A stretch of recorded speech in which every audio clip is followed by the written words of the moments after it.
insaturadas. La saturada no puede recibir más hidrógeno. Claro, la saturada, para poder unirse a otro átomo o a otro grupo de átomos, tiene que reemplazar un átomo existente para que haya electrones en condiciones de aparearse y formar un nuevo enlace. En cambio, en las insaturadas, yo tengo estos electrones disponibles para, sin reemplazar ningún hidrógeno, poder formar una unión y formar una molécula nueva. Esa es la diferencia entre moléculas saturadas e insaturadas. Estamos repasando simplemente.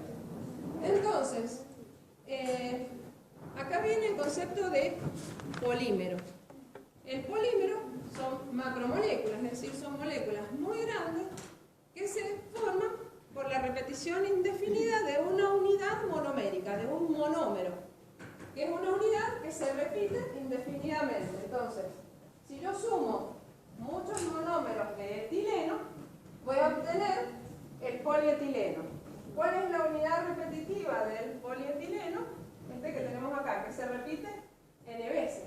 O sea, son muchas moléculas de etileno, que ya vamos a ver más adelante que se producen, se unen por una reacción de adición que se genera por un radical activo. ¿Sí? Esto los que ya han estudiado polímeros se van a estar aburriendo, pero en fin.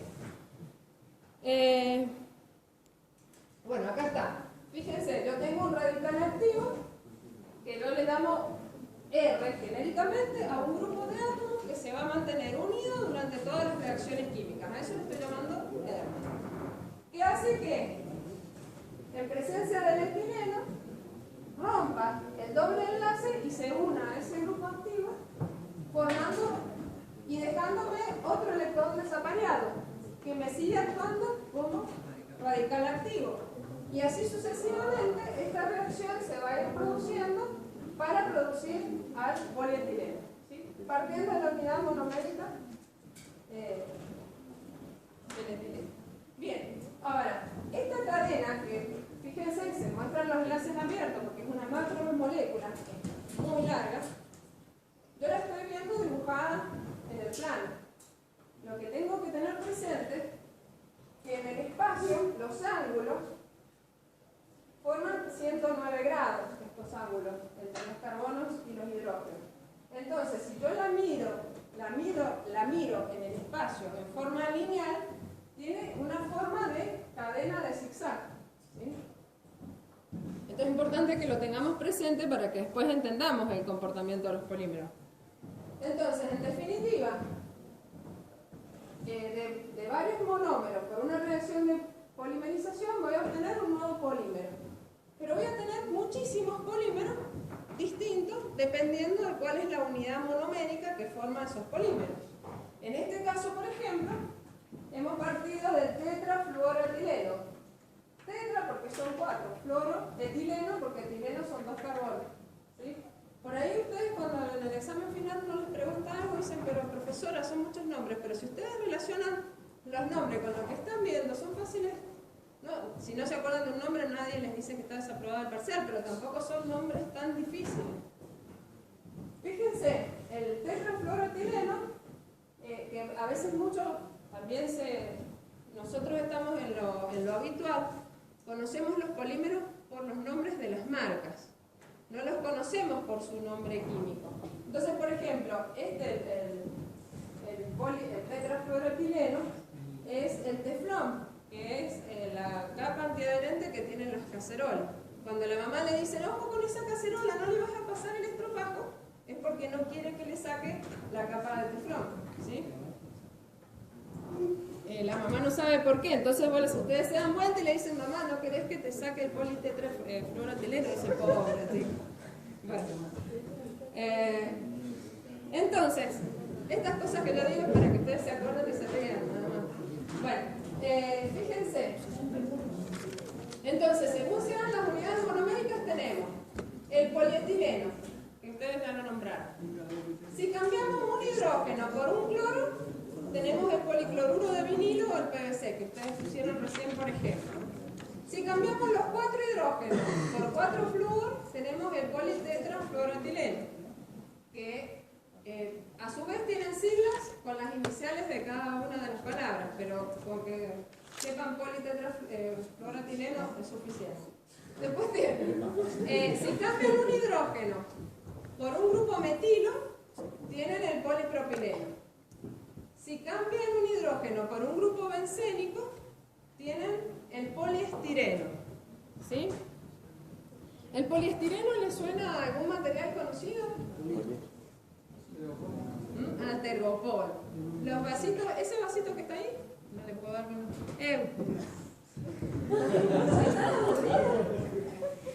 Este vasito, que nosotros hicimos pasar el vasito de tergopol, es poliestireno, pero ¿de qué tipo?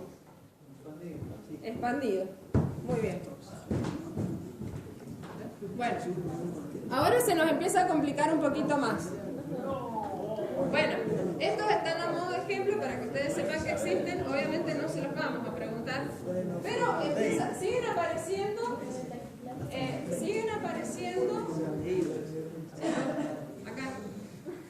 apareciendo algunos que nos suenan conocidos, que ustedes ya lo nombraron. Miren, el terestalato de polietileno o politerestalato, como les dije yo recién, es lo mismo. Es el PET, que es la botella de Coca-Cola. Fíjense, esta es la unidad repetitiva. Fíjense lo compleja que empieza a ser la cadena. ¿Y este otro lo conocen?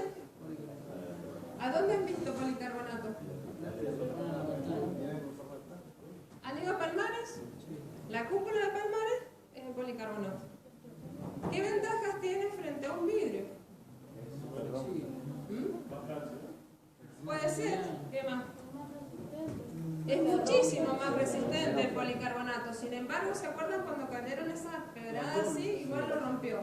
Pero no, o sea, ningún diseñador va a pensar que en Godoy Cruz va a caer una piedra de esta magnitud. Entonces, bueno, porque a veces los ingenieros nos critican, mira, pero fue la bueno, pero fue un fenómeno de la naturaleza que tenía una probabilidad de 1 por 1000 y cayó justo arriba de Palmares. Y la cúpula se rompió. Pero el dueño de Palmares lo había llamado al arquitecto y lo había querido matar, pero el arquitecto no eligió mal el material, porque tiene buena translucidez, tiene buena resistencia, o sea, para el efecto arquitectónico es buen aislante, para el efecto arquitectónico que el arquitecto buscaba, está bien elegido el material. ¿Sí? Bueno, sigamos. Bueno, todas estas cosas que yo les estoy mostrando no es para que se las sepan de memoria y las sepan escribir, es porque vamos a necesitar después estos conceptos para entender algunas cosas. Una cosita que no les dije. Fíjense, todas las cadenas tienen un enlace para este lado y un enlace para este lado. Entonces decimos que son bifuncionales. Pero fíjense, esta tiene 1, 2 y 3. Entonces decimos que también hay unidades monoméricas, como el fenol formaldehído, que tienen 3 enlaces activos y que por lo tanto se llaman trifuncionales. Acuérdense de esto porque más adelante necesito hacerles acordar. ¿Se acuerdan del fenol formaldehído? Ya van a ver por qué. Bueno, a su vez otro concepto que quiero que vayan poniendo en la cabeza. Yo recién les mostré que cuando veíamos una molécula de polietileno en el espacio, iba haciendo como un zigzag de 109 grados, ¿sí? Pero eso también es una situación ideal de que yo a toda la cadena la pongo en forma recta. Pero miren lo que pasa, este es un átomo de carbono y este es otro. Estos 109 grados, el átomo de carbono puede ocupar cualquiera de las posiciones que muestra ese circulito. O sea que el siguiente, acá están puestos en forma recta como yo recién se los mostré en el espacio. Pero como puede ir tomando cualquier forma, podríamos llegar a esta situación en donde... ¿Sabes qué poco me duró el chicho? Bueno, se me terminó la pila. En donde tantas son las rotaciones que va teniendo los átomos de carbono en esos 109 grados que la cadena puede estar totalmente plegada, retorcida, doblada. Entonces fíjense, esta cadena, que estos son los extremos, miren la corta distancia que hay en los extremos y imagínense qué distinta sería esa distancia si nosotros siempre la hubiéramos dibujado así estirada, como la dibujamos en el plano. Eso tiene después que ver mucho que ver con el comportamiento de los polímeros. ¿Y por qué? Porque estas unidades monoméricas, estas unidades que se van repitiendo para formar una cadena de polímeros, se pueden pueden unir de distintas maneras y formar distintas estructuras moleculares, ¿sí? Y en función de las estructuras moleculares que se forman, van a ser después las propiedades que yo tenga de los polímeros. Entonces, ¿qué tipos de estructuras moleculares pueden formar estos monómeros cuando se unen? Si se unen uno sucesivamente al lado del otro, cada uno de estos es una unidad monomérica, ¿sí? Si se une uno al lado del otro, voy a tener una cadena lineal, lo más sencillo que puedo tener, ¿sí? En cambio, si yo tengo una cadena principal de monómeros y a esa cadena principal se unen cadenas secundarias, voy a tener una estructura ramificada. Así, sin decir más nada, si yo les pregunto, ¿qué les parece que va a variar entre un monómero lineal, entre un polímero de estructura lineal y un polímero de estructuras moleculares ramificadas? ¿Qué va a variar a simple vista, sin pensar en otra cosa? La densidad, la compacidad, ¿sí? No es lo mismo que yo quiera ordenar tablas a que yo quiera ordenar ramas de árboles. Voy a poder poner en mucho menor volumen tablas que ramas de árboles, ¿sí? Entonces, obviamente, a medida que la cadena es más ramificada, voy a ir perdiendo densidad, voy perdiendo compacidad, ¿sí? También es un concepto que vamos a usar para seguir entendiendo el comportamiento de los polímeros. Después tenemos este caso en donde las cadenas principales están unidas por cadenas secundarias que unen a las cadenas principales. Acá hay cadenas secundarias, pero que no unen a otra cadena principal, por eso la llamo ramificada. En cambio, acá tengo cadenas secundarias que unen a otra cadena principal y le llamo entrecruzamientos. O sea, a partir de ahora, cada vez que hablemos de esto, vamos a hablar de entrecruzamientos, es decir, enlaces covalentes con grupos monoméricos que me unen cadenas principales. A eso le vamos a llamar hay entrecruzamientos, ¿sí? Y aparece el caso de las estructuras reticuladas, que para que haya estructuras reticuladas tengo que tener, a ver si estuvieron atentos, monómeros de qué tipo. Trifuncionales. Tengo que tener como el caso del fenolformaldehído. ¿Se acuerdan que les mostré que tenía 3 patitas? Para yo poder tener esta estructura, tengo que tener los 3 enlaces activos. Si no tengo una unidad monomérica trifuncional, nunca voy a poder tener una estructura reticulada, ¿sí? Cuando uno por ahí les pregunta, ¿y el polietileno? ¿Es tal o tal polímero? Profesora, yo no me acuerdo las tablas de memoria. Y si yo pretendiera acordarme las tablas de memoria, tampoco. ¿Qué pasa? Yo les estoy haciendo relacionar que si es bifuncional, tengo 2 opciones. O es lineal o es ramificado. Entonces, ya tengo un dato, podría ser, ya vamos a ver el tema de los entrecruzamientos. Yo, o sea, no les estoy preguntando nada tan marciano de comportamiento de los polímeros si yo sé cuál es la unidad monomérica. Puedo ir deduciendo algunas cosas. Siempre son generalizaciones. ¿Por qué? Porque todas estas cuestiones que nosotros vemos en los libros, en la naturaleza, no se dan de una manera tan perfecta. Nosotros las idealizamos para poder estudiarlas. Es muy probable que en un polímero de estructuras lineales aparezcan ramificaciones y aparezcan entrecruzamientos. Pero hay un predominio de un comportamiento de estructura lineal para un determinado tipo de monómero, ¿sí? Bien. Este es otro concepto que lo he agregado este año porque es otra de las fallas fundamentales en los exámenes. Vamos a ver que nosotros hemos estudiado que las unidades monoméricas entre sí están unidas por enlaces covalentes, que son enlaces fuertes, ¿sí? Y hemos visto que las ramificaciones o los entrecruzamientos son enlaces covalentes, que forman las moléculas, ¿sí?